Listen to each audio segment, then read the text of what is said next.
Дидактикалық ойындар баланың қызығушылығын арттыруға арналған негізгі әдіс тәсілдердің бірі.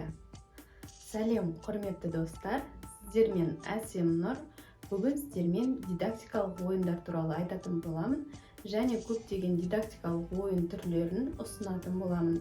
Менімен бірге болыңыздар, каналыма тіркеліп лайк басып, комментарий қалдыруды ұмытпаңыздар. Бұл ойынның негізгі мақсаты жемістер мен көкөністердің атауын есте сақтауға және баланың дүниетанымын кеңейтуге арналады.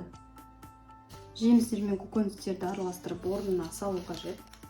Жеміс атауларынан апельсин, лимон, анар, алмұрт, алма,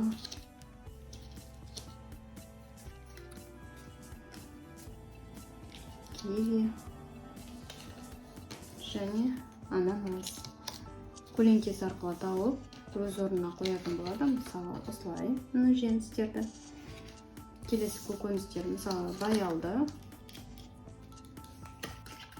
сәбіз, қызылша, қияр, картоп, асқабақ, пияз, бұрыш,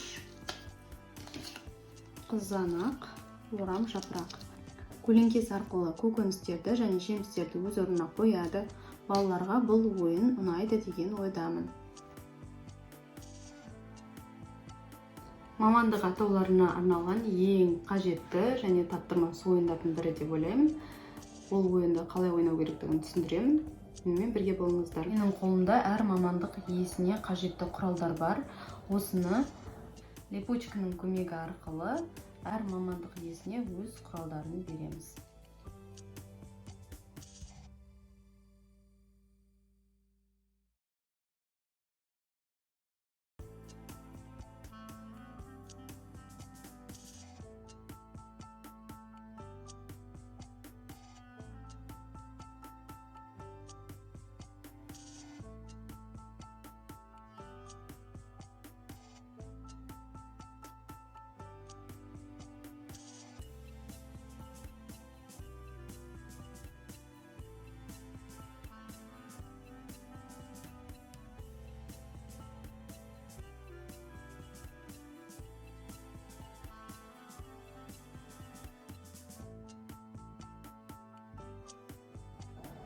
Төрт жыл мезгіліне арналған белгілер.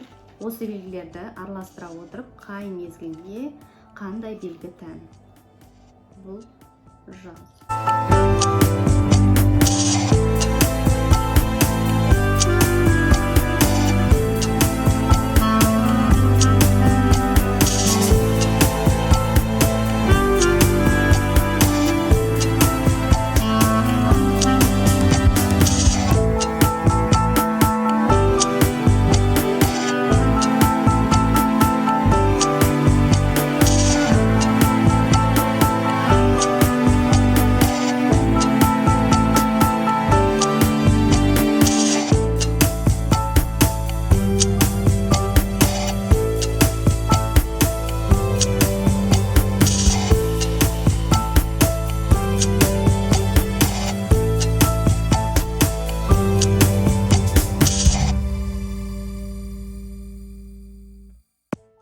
Ойын арқылы баланың дене құрылысы жетіліп, өзіне деген сенімі артады.